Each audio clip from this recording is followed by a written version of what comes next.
an anniversary for Saffron Olive, answers to your rules questions, and Dr. Richard Garfield's opinion on mobile games.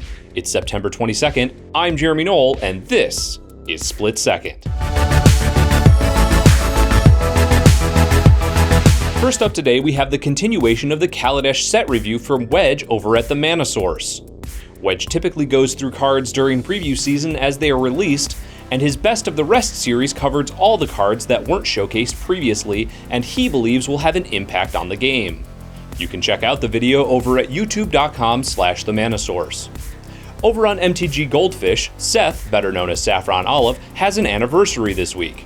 In Against the Odds, Seth has been playing decks based around odd, quirky, and fun cards voted on by readers, and this week marks the 1-year anniversary for the series.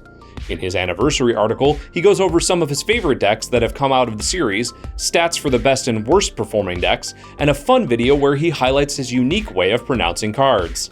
You can check out the anniversary article over at mtggoldfish.com, and congratulations to Saffron Olive on the achievement. For those players that have a Vorthos side to them, YouTuber Simon Lore released a video yesterday that might be of interest, involving a Johnny's appearance on Kaladesh.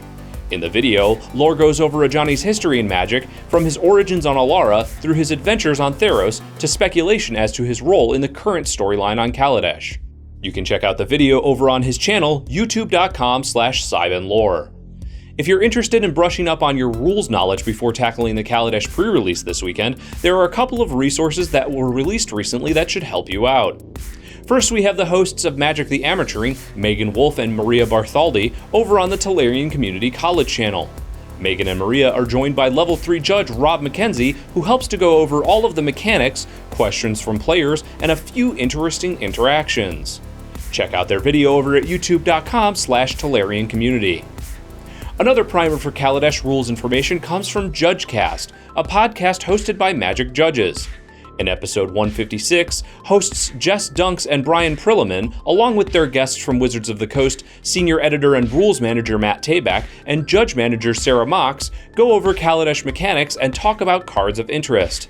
If you're interested in hearing about the development of the crew mechanic or how the term create came to be on cards, check out the podcast over at mtgcast.com.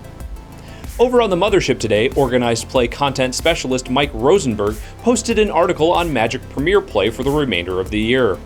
In addition to the event information for Grand Prix events and Pro Tour Kaladesh, Rosenberg also shows us the exclusive playmats for each event, including the European and North American Eternal events. For more information on these events and to check out all of the exclusive playmats, head over to dailymtg.com.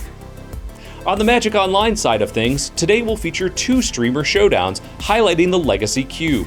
Starting at 1 p.m. Pacific Time, Paul Cheon, Loading Ready Run, Gabby Sparts, Marshall Sutcliffe, Jennifer Long, Neil Oliver, Paul Piers, and Windmill Slam will be battling it out. Then at 6 o'clock Pacific tonight, Cameron Aldis, Jim Davis, Thomas Delia, Caleb Durward, Gabe Reel, Jamie Topples, Magic the Amateuring, and Noah Sandler will have their turn to draft the Legacy Cube. You can check out the action on Twitch, where each player will be hosting their own stream. Finally, on Tuesday of this week, Magic the Gathering creator Dr. Richard Garfield made a post to Facebook titled A Game Player's Manifesto. This article goes over Dr. Garfield's thoughts on what he calls Skinnerware games, which are electronic games that use a structure where players can potentially pay an endless amount of money for in-game items or power-ups, and their effect on players with addictive personalities. Along with listing his concerns, Dr. Garfield also goes over what he believes are a few potential solutions to help curb the abuse of these players. You can check out the article link in the video description below. That's our show for today, September 22nd. Make sure to like and subscribe to our channel to keep up with all the latest Magic news and strategy. I'm Jeremy Knoll, and this has been Split Second.